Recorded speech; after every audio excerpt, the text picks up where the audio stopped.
Fellow guitar players, I know what you're thinking. You're preparing to smash your keyboard in the comments section, telling me that I'm absolutely crazy for calling the guitarist we're about to examine forgotten. And you'll probably call me some other choice words as well. And I hear you. But before you write that comment, let me explain. Remember what this series set out to do. To shine a light on those guitarists who aren't as well known or revered amongst the general public. Not necessarily just the guitar community. I know that you would have to go far and wide to find a guitar player who has not heard of today's subject. But if you go onto the street and ask 10 random people who Jimi Hendrix is, you'll probably get at least 8 or 9 people who have at least heard his name. But ask them about this next guitarist and, well, be honest with yourself. Would they know who he is? And that is why this documentary series exists. And so, Gary Moore will be our next subject on Forgotten Fretmasters.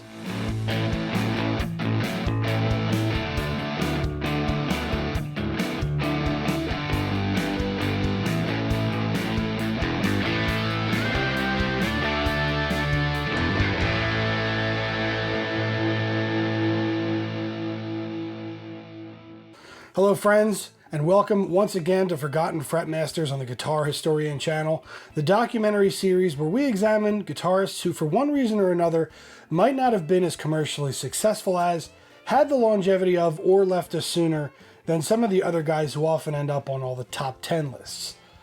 Today we will be revisiting the other side of the pond as we look at Northern Irish guitarist Gary Moore, a man best known as being a blues guitarist, but whose career also saw him take on many different genres over the years. So it'll be an interesting journey as we look at someone who wasn't necessarily settled on one style of playing. Stay tuned for some great collaborations with rock royalty that you might not have known about. But remember, if you like content like this, be sure to subscribe to the Guitar Historian channel and be sure to click the thumbs up button to let YouTube know that you think other guitar fans would like to see this. This is going to be a long one, but I'm determined to do Gary justice. Now, on to the man of 1,000 faces, Gary Moore. Robert William Gary Moore was born on 4 April 1952 in the Northern Irish capital of Belfast. Gary was born into a musical family. His mother was a housewife named Winnie, but his father Robert was involved in music promoting and operating a ballroom in Holywood called the Queen's Ballroom. When Gary was just 6 years old, his father invited him on stage to sing a popular tune of the day called Sugar Time, and the brief taste of performing gave Gary the music bug big time. When he was 10, Gary's father bought him a second-hand frameless acoustic guitar, and even though Gary was left-handed, he learned to play the instrument righty, which was the way he would go on to play all his life. So, technically, Gary is our first left-handed Forgotten Fretmaster, if you could believe that. Anyway, it didn't take long for young Gary to start dragging friends along into the early UK rock and roll revolution that was happening just a few hundred miles to the southeast by the Mersey River, and he'd start his first band called the Beat Boys. This band played, you guessed it, mostly Beatle covers. Gary would eventually move into more professional outfits through his teen years, joining such area bands as The Method and Platform 3. Interestingly, he would also befriend another traveling guitarist, none other than our fourth Forgotten Fretmaster, Rory Gallagher, whom Gary found himself supporting on many occasions. Gary remembered of those early days with Rory, quote, "I remember an occasion when we didn't have any spare strings between us, so we decided we'd leave one of the guitars up on the stage for both of us. It was like that, and Rory was always really friendly and very courteous. We used to link our amplifiers together as well to get more power, because none of us had a big amplifier. A lot of the Belfast bands weren't like that at all. They'd rather slit your throat. You'd go up on stage after a break and the back of your guitar would fall off. Or they'd have unplugged the speakers. But Rory wasn't like that because he wasn't insecure about his playing. He knew he was good, and we all knew how good he was. He had a real charisma and presence about him on the stage. As soon as he put the guitar on, there was a connection, and he was just so great. Rory, a few years older, became a mentor to Gary, teaching him such important lessons as humility and a realness that would follow Gary his whole career, and mostly keep him out of the pretentiousness that followed so many other guitarists of his era. In 1968, Northern Ireland, and particularly Belfast, would begin to see unrest surrounding the political status of Northern Ireland, which at the time remained a part of England rather than Ireland. Known in country as the Troubles, this conflict would last 30 years and only solve part of the problems that plagued the two nations. However, unrelated to this, the then 16-year-old Gary would relocate to the Irish capital of Dublin, where he would swiftly join up with a local blues rock band called Skid Row, no relation to the later American band featuring Sebastian Bach. Skid Row had just lost their first founding guitarist, Ben Cheevers, who left the band to pursue a career as an electrician. Cheevers gave the band time to find a replacement, playing with Moore for a short period until Gary had learned the songs. But also in the band was lead vocalist Phil Lynott, who would actually be fired from the band by founder Brendan "Brush" Shields after a disappointing TV performance in June 1968, and Shields then took over on vocals.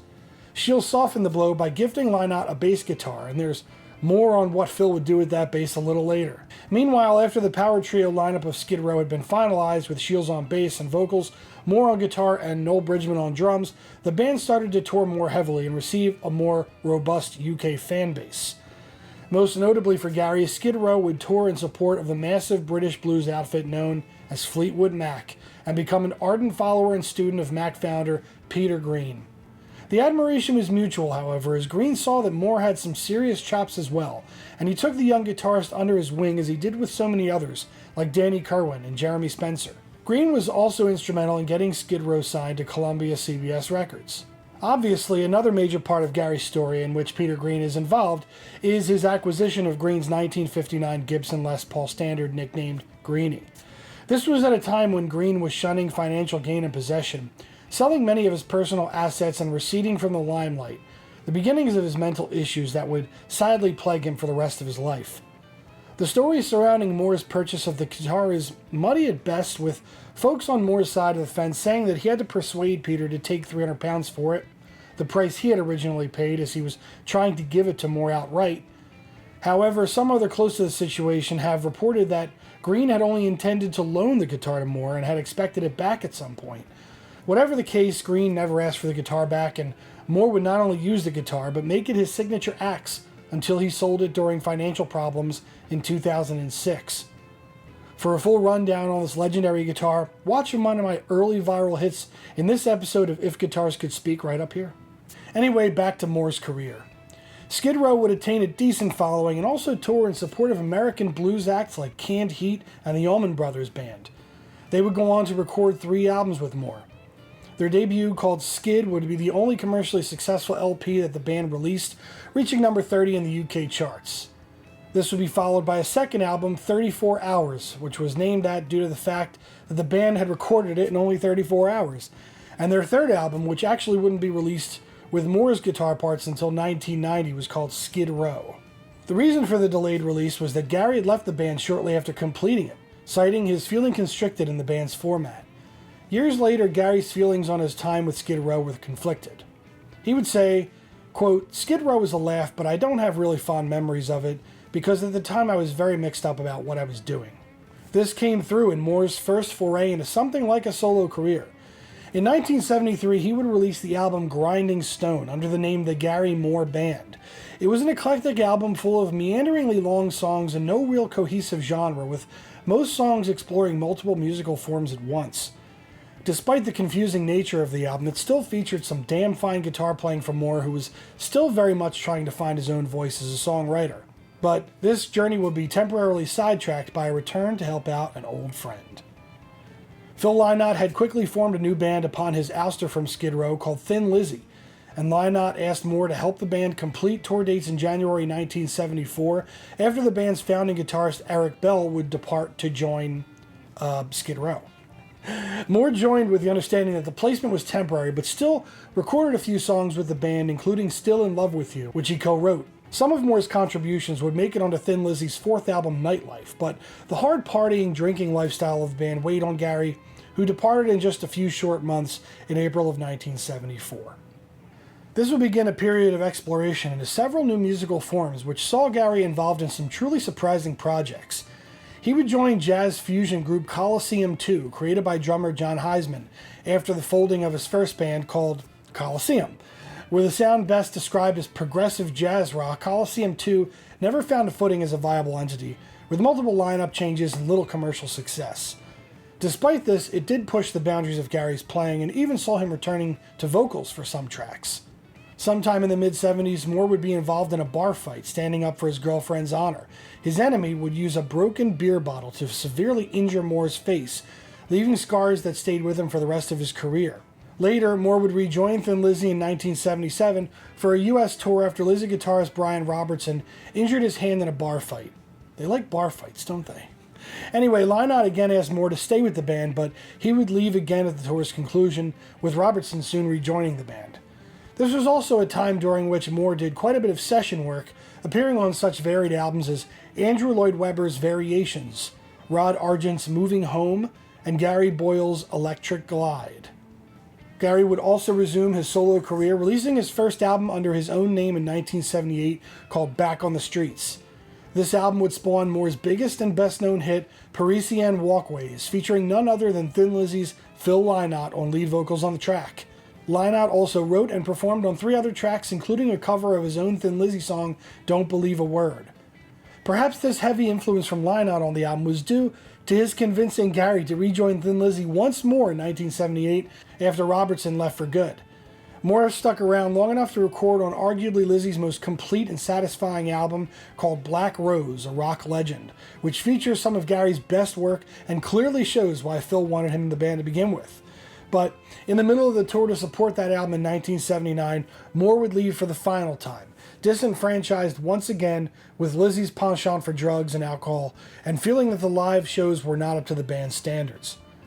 This would cause a rift to keep friends Moore and Lynott apart for several years afterwards. This highlighted one of Gary's personality traits that followed him his entire life, his perfectionism.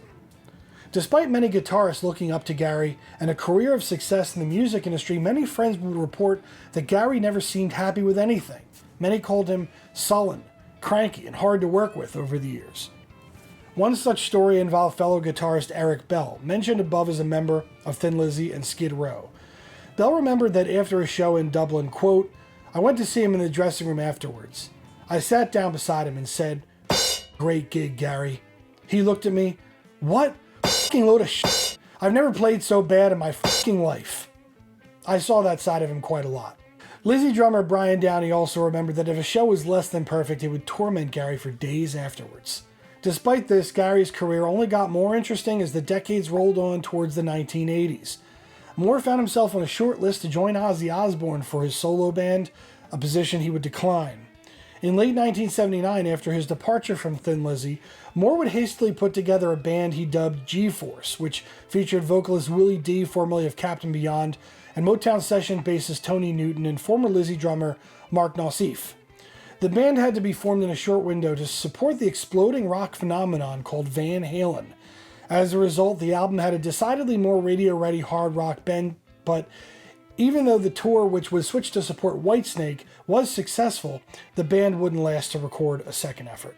Some of Moore's session stops in this period would be with former Emerson, Lake and Palmer vocalist and guitarist Greg Lake on his first 2 solo albums, his self-titled debut and second album Maneuvers. Moore lent his guitar work to 2 albums by legendary British drummer Cozy Powell. But Moore would soon get back into the saddle of his solo career, albeit on a slightly different trajectory than one might have expected. The 1980s saw Moore explore a more hard-rocking, almost hair metal sound on most of his releases. 1982's Corridors of Power featured an arena rock type sound more akin to early REO Speedwagon and Journey at the time. It also featured Gary on lead vocals throughout, however, which was a positive step for his career going forward. Moore's next step was towards the metal genre, with 1983's Victims of the Future, even featuring some political influences and a decidedly heavier sound. Moore would later dismiss the release as, quote, "just one of my feeble attempts at heavy rock." In 1985, Moore put out his 5th album, Run for Cover, which saw a return to normalcy for Gary, and the fans rewarded him for it. The breakthrough hit single Out in the Fields saw Gary and his old friend Phil Lynott trading vocals in a song about the unrest in their native Ireland. The album would chart highly throughout Europe, and while maybe not turning Gary Moore into a household name, definitely cemented him as a noted guitarist in the rock genre. Right after the new year in 1986, Moore would be struck by the news of the death of his fellow musician Phil Lynott, a blow to Gary's personal life and his musical direction. Gary started to drift back towards the blues with his release Wild Frontiers, and it was a mixture of Celtic folk music and rock. The album spawned another big hit for Gary with Over the Hills and Far Away, no relation to the Led Zeppelin song. That song would reach #1 in Finland and Norway. In 1989, Moore would follow up with After the War, another successful album throughout Europe and featuring Cozy Powell on drums. But by the end of the decade, Eric Bell remembered that Moore was growing tired of his own music. Bell said that Moore had called his recent work, quote, the biggest load of f***ing he had ever heard. As a result, Moore decided to cut to the chase in 1990 and fully return to his favorite genre, the blues. He released Still Got the Blues in March, and the album featured a who's who of legends throughout the album. Supported by the likes of players like Albert King, Albert Collins, and even George Harrison, the album finally saw some breakthrough success in the United States, a market that Moore had failed to puncture in the past. Moore started to change his entire image to a less pretentious glam metal look that he'd sported in the 80s, now wearing a blue suit and not what Gary had called, quote, all dialed up like some guy in Def Leppard. Eventually, Still Got the Blues would go on to become Moore's most successful album, selling over 3 million copies worldwide. He would follow this up with 1992's After Hours, which continued on the trend of blues numbers and featured Albert Collins once again, as well as B.B. King. But my favorite project that Moore was involved in came in 1993 when a serendipitous meeting with a legendary bass player, former Cream member Jack Bruce. Bruce asked Gary to fill in for a guitarist that couldn't make a gig in Germany in August of that year. This led to a friendship and writing sessions between the pair, and Gary began to show up more at Jack Bruce gigs over the next months. In November, Jack Bruce celebrated his 50th birthday with a pair of shows in Cologne, and during one of these shows, Gary took part in a Cream medley with Bruce and Ginger Baker that truly blew the audience away. With Clapton being another of Moore's early influences, it was clear Gary saw this as a way of honoring and, probably in his mind, outplaying him. The assembled musicians were astounded at the group and even said that the notoriously sour Ginger Baker could be spotted smiling behind his kit. Anyway, fast forward a few months as Jack and Gary continued to write for what was assumed to be Gary's next solo effort. The pair had tried to recruit drummer Gary Husbands, but had heard nothing from him for weeks. Out of the blue, Jack Bruce suggested that they phone Ginger Baker. Moore, however, was hesitant. He knew of the legendary rows that Baker and Bruce were known to have. Jack, however, dismissed it, saying, quote, it'll be great, don't worry. The group got together, and the recording of the album went surprisingly well, with Moore remembering, quote, we started putting down tracks and it was very easy. There was no problem at all. It was really fun, and I got a great insight into the chemistry between Jack and Ginger. It wasn't what I thought at all. They weren't at each other's throats. I think Jack really looks up to Ginger, and Ginger knows it, so he'll never tell him he's any good. They're like two brothers, just winding each other up. After kicking around about a dozen name possibilities, the trio finally settled on BBM for Baker, Bruce, and Moore, and the resulting album, called Around the Next Dream, was about as good as you would expect a group of world-class musicians to produce, and that's really good. Of course, the musical press accused Gary of stepping into Clapton's shoes, and many tried to augment the release as an ersatz Cream reunion, but the music speaks for itself. You can't put Jack Bruce and Ginger Baker into a band and not have it sound a little bit like Cream at times. But as predicted, the band would fall apart before it truly could back up its accomplishment with a tour, with old wounds being drawn back to the surface as expected. It did end up being reviewed fairly well in the musical publications, so if you've not heard this album, go listen to it. It's really good. Anyway, Gary would rejoin his solo career shortly after the breakup of BBM with his seminal 1995 release Blues for Greenie, which covered a number of Peter Green's early work and reintroduced many of Green's compositions to a younger audience, many of whom didn't even know that he'd formed Fleetwood Mac. I mean, they still don't know. But the album became notable as Gary used Peter's Les Paul, which was the first time that guitar had been used to play those tracks in many years. Moore's solo efforts in the 90s would continue with a couple of dubious experiments into electronic music, with 97's Dark Days in Paradise and 99's A Different Beat. However, the 2000s saw Moore release a number of guitar-based blues albums, cementing him as a top blues guitarist and continuing to work with friends from his past bands of Skid Row, Thin Lizzy, and other music superstars like the Traveling Wilburys and the Beach Boys. But later in his life, Moore would continue to be haunted by his perfectionism and develop an alcohol habit that began to break him down physically and financially. In 2006, as we mentioned above, he would be forced to sell Greenie, which would go into private hands for some years before being purchased by Metallica's Kirk Hammett in 2014. Late in 2010, Gary was working on an album of traditional Celtic music, a music form of which he was a fan for years. Unfortunately, this album remained unfinished as Gary would pass away in his sleep of a heart attack on 6 February 2011, while on holiday with his girlfriend in Estepona, Spain. The medical examiner's report said that the heart attack had been brought on by a high level of alcohol in his blood, measuring 380 milligrams per 100 milliliters of blood. He was buried in a private ceremony in St. Margaret's Churchyard in Rottingdean, in which Gary's eldest son Jack and his uncle Cliff performed an awe-inspiring rendition of Danny Boy that left the mourners in tears. Gary Moore was only 58 years old. We are blessed, however, to have so much music in which to remember Gary by, and high-level music too. The man was never satisfied by his own playing, and so constantly sought out that ghost of perfection that is in many ways impossible for a human being to truly achieve. But his musical compadres saw and estimated his talent, and despite his tough demeanor, they still wanted him around. Not just because he was good, but because they made them better as well. And in the final analysis, is there really anything better that you can say of a musician when looking back on their career? I can't think of one. So that's all for this legendary blues guitarist. Thank you so much for joining me on this amazing and fun journey into an epic musical life. Remember, this is the 13th episode of this series, so be sure to check out the previous 12. And if this is the first time you're seeing me, subscribe to my channel, The Guitar Historian, for so much more rock history content just like this. Thanks again for watching, and we will see you next time.